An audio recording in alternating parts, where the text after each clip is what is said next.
أمطري حبا وطهرا يا سماء واملئي الأرجاء سحرا ونقا. إلهي سبحانه وتعالى كان مركو وقت وداعينا إلهي سبحانه وتعالى أو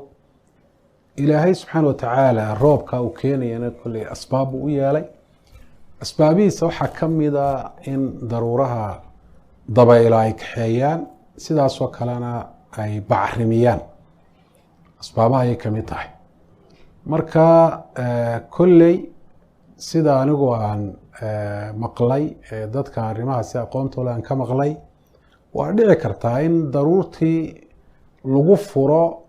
dabayl ama hawo fara badan lagu furo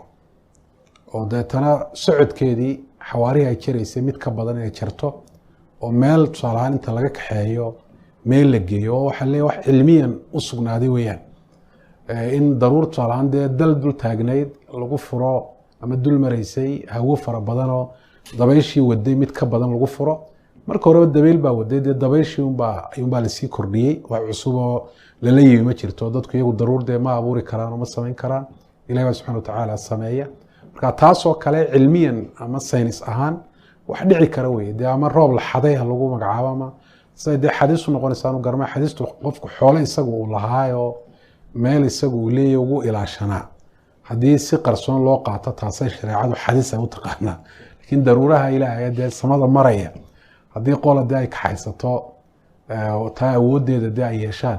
sida xadiis loogu magacaabayo garan maayo wallahu aclam. أمطري حبا وطهرا يا سماء واملئي الأرجاء سحرا ونقا.